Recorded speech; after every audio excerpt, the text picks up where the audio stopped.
The year was 2027. Advances in biotechnology were helping people improve their physical and mental abilities to an amazing degree. Provided, of course, they had enough money. A new breed of people was emerging, half human, half machine. And in Detroit, at least, not everyone was happy to see it. I'd just landed a job as head of security at Sarif Industries, a cutting-edge biotech firm. David Sarif himself handpicked me for the job, said he needed me to keep his people safe. My ex, Megan Reed, was one of them. Brilliant neuroscientist, Megan had found a way to make augmentation safe and affordable for everyone. All she had to do was present her research to Congress. But the night before her big meeting, my security measures failed. A team of Black Op mercenaries stormed into Sarif headquarters, massacring everyone in sight. 3 of the mercs were heavily augmented walking tanks. Their mission? Take out Megan and her team. I tried to stop them, but their leader tossed me through a plate glass wall. Last thing I heard as his bullets slammed into my brain was Megan's dying scream. I should have died with her. Only I didn't. High-end military-grade enhancements saved my life. The best augmentation Sarif's money could buy. It took me half a year to get a feel for her. Should have taken longer. But 6 months into my recovery, Sarif Industries was attacked again. This time, by a radical group of pro-human purists. Violent, militant, and fanatically opposed to human augmentation. They claimed to be members of Humanity Front, a non-profit organization that wanted the UN to limit biotechnology research. The thugs broke into Sarif's factory and found machinists working overtime on a top-secret military augment called the Typhoon. Sarif sent me to retrieve it, and when I did, I found one of the so-called purists next to it, wired with cerebral implants, trying to download its classified specs. Obviously, something more was going on. The Aug killed himself before I could question him. Sarif ordered me to dig deeper, so with the help of Frank Pritchard, Sarif's head of cybersecurity, I did. Turns out a second hacker had been controlling the Aug's actions from somewhere off-site. Pritchard and I tracked his signal to a secret FEMA internment camp in Detroit. The Black Op mercenaries were there. The same mercs who'd left me for dead 6 months before. Figured they'd try again when they saw me. Wasn't so easy for them this time.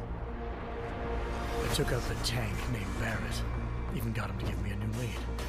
A penthouse apartment in China. Of course, we both knew it would be a trap in the end.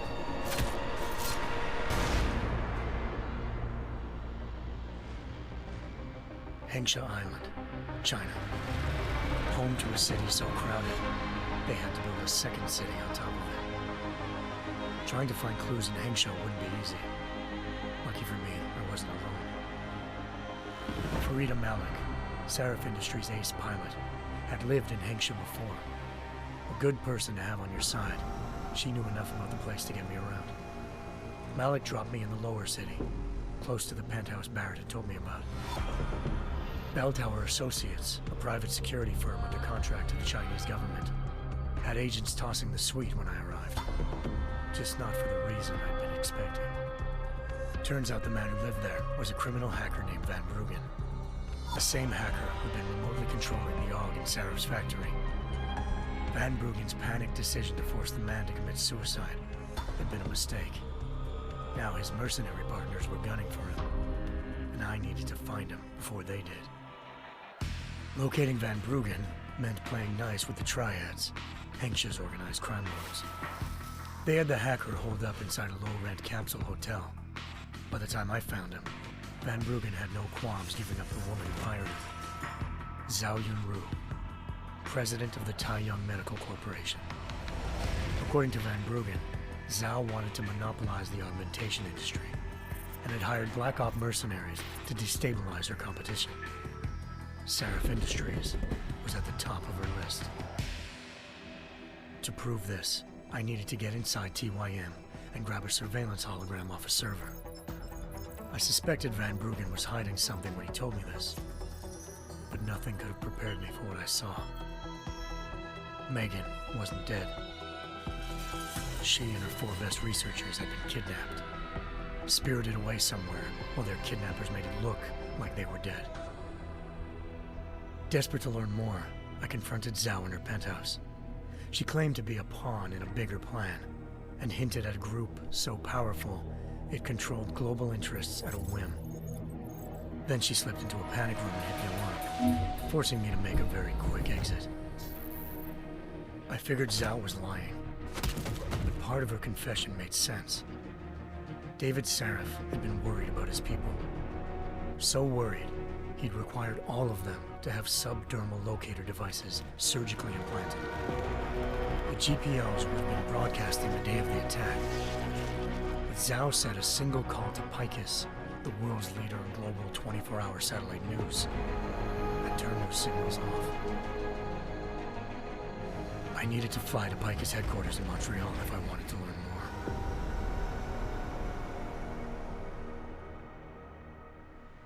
Eliza Cassan, Picus Communications' First Lady of News. Malik thought I was reaching when I told her Eliza was involved in this. The world's most famous news anchor, working with a mercenary hit squad. But when I confronted Cassan in her office, she freely admitted to jamming Detroit's satellites the night Megan's team had been taken. Said she's just been following her commands.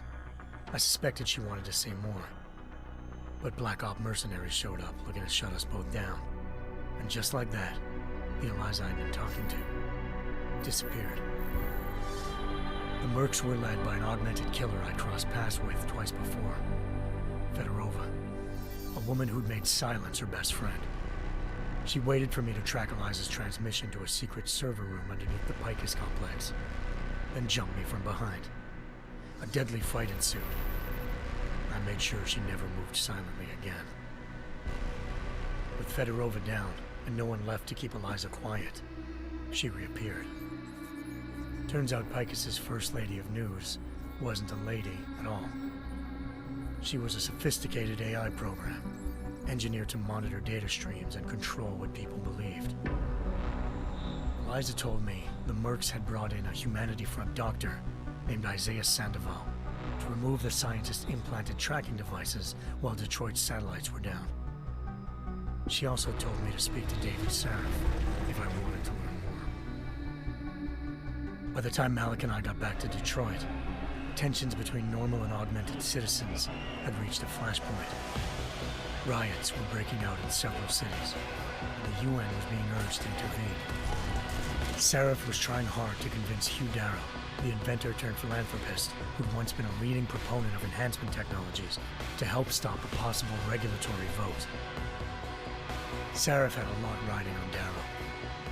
Megan's discovery would have given millions of people the chance to evolve beyond their normal human abilities, and at the same time catapulted Sarif Industries to the top of the Fortune 500. According to Sarif, Megan's kidnappers knew this, and didn't want people evolving unless they controlled how it was done. He called his enemies Illuminati, and urged me to keep searching. Determined to do so, I tracked down Sandoval via America's most outspoken augmentation opponent, Bill Taggart, Sandoval's boss and founder of Humanity Front.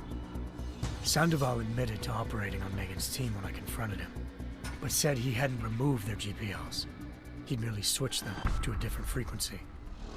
Pritchard was able to trace one of the signals to China. Malik and I immediately took off in pursuit.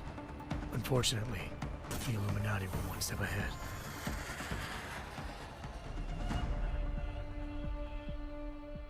Ambushed. Shot out of the sky by Bell Tower Associates, seconds after entering Hengsha's airspace. Malik's piloting skills saved me. After a tense and bitter struggle, I escaped into Lower Hengsha. The tracking signal I was following led straight to the Triads, or more specifically, to the augmented arm of Tong Si-hung, leader of a gang of augmentation harvesters. Tong said they'd taken the arm off a corpse, which Bell Tower had left at their door, meaning at least one of Sarif's scientists was dead. Maybe not the rest of them, though. Tong pointed me to a port used for human trafficking and helped me slip aboard a bell tower ship. It was sailing to Rifleman Bank Station, a military base in the South China Sea. Bell Tower was holding kidnapped civilians as prisoners there, and using them to perfect the Chiron project, a human-computer interface that left most of its test subjects dead. My search for Megan would have ended then, if not for a mysterious ally named Quinn. In exchange for my help exposing Bell Tower, he slipped me aboard a second ship headed to Singapore and an Illuminati-run biotech facility called Omega Ranch. 3 of Seraph's scientists were there, forced by their captors to create a technology capable of remotely shutting down augmented abilities. Thanks to an emergency recall notice issued by the World Health Organization, millions of people all over the world already had the biochip installed. With the help of the scientists, I tracked Megan to a private section of the ranch.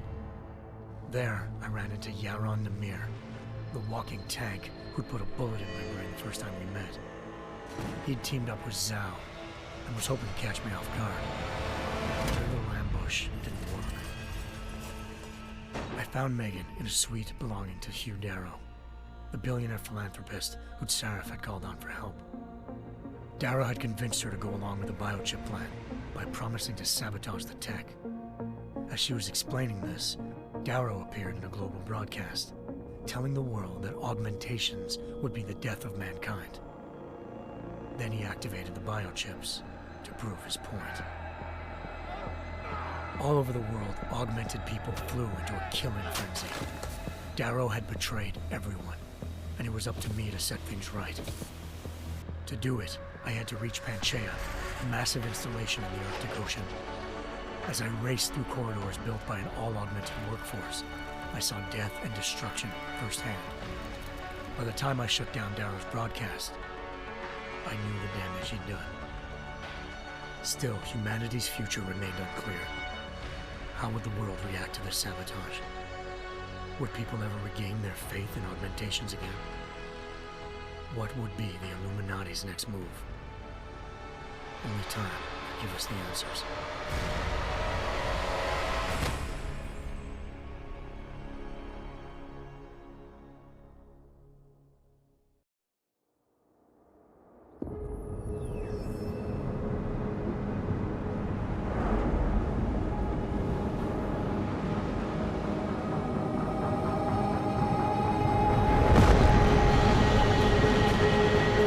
I once thought I could save the world. Now look at it.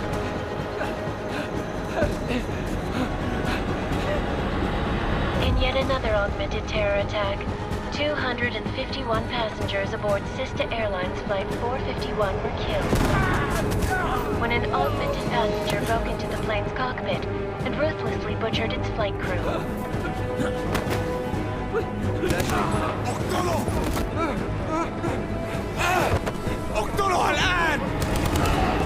Details recovered from the black box recorder suggest that the man may have been suffering flashbacks to the AUG incident.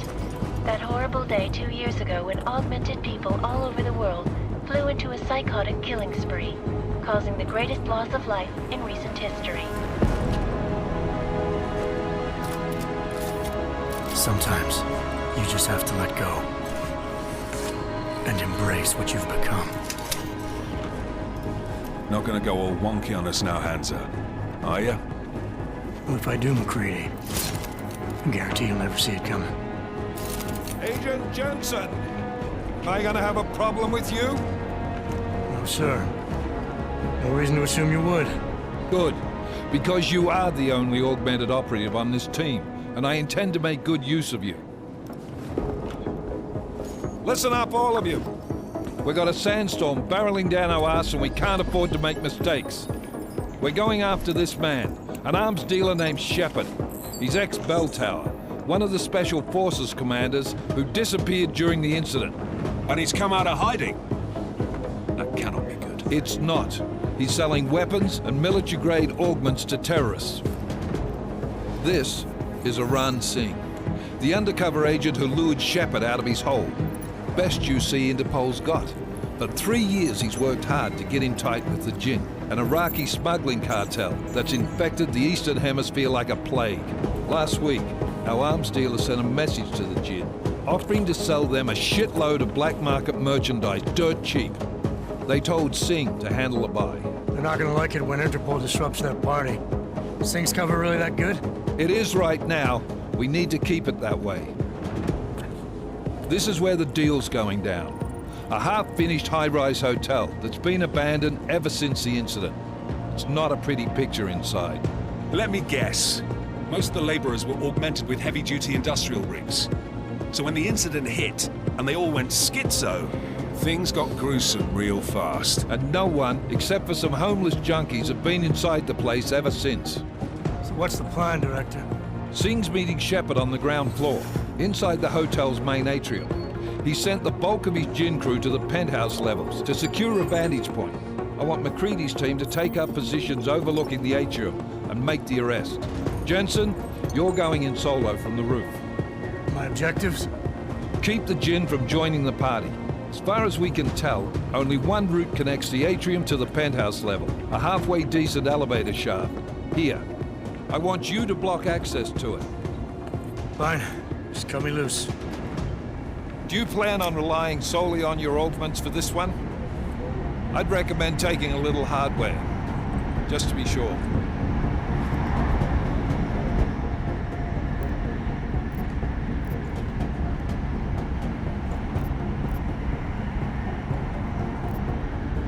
We've got a UC in there. Might be easier to maintain his cover if he's not the only one still breathing when this is done. Smart thinking. Yeah, but if anything does happen to him, you'll be telling his wife. After you get out of the hospital, of course. What about range? There's lots of wide spaces and high ceilings in there, but a number of tight and constrained rooms too. So it's a crapshoot, really.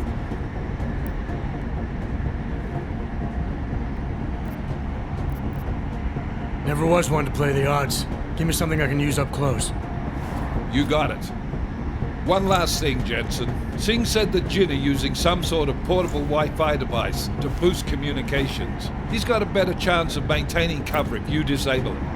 We'll keep an eye out for it. But aren't we on the clock here? You said there's a sandstorm moving in. There is, and we got the intel on this mission at the very last minute, so we're scrambling a little. If it comes to it, your number one priority is keeping the Jinn out of that atrium. Copy that. Time to put away your happy thoughts, gentlemen. We're approaching the target building. You're up first, Jensen. Let's do this. Task Force Action. This is Knife Leader. Engage Hush drives and descend to Angels 1-5.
Team leader, this is Jensen. I'm on the roof. Solid copy. Move into the building. The access route you need to block is at the far end of the penthouses. And keep in mind, the direct route might not be the easiest one. Roger that. McCready will advise once his team is on the ground. Miller out.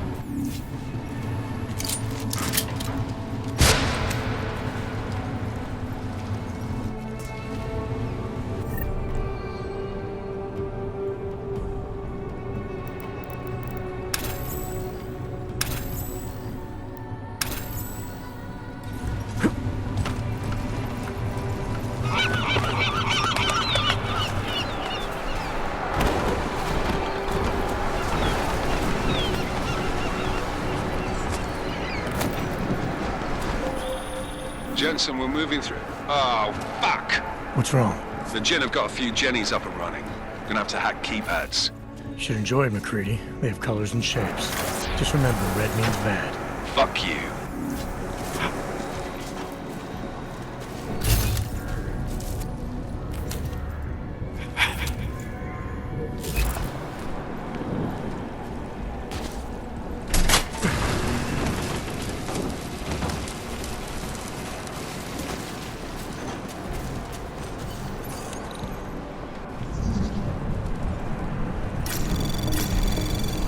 Anomaly detected. Trace program initiated.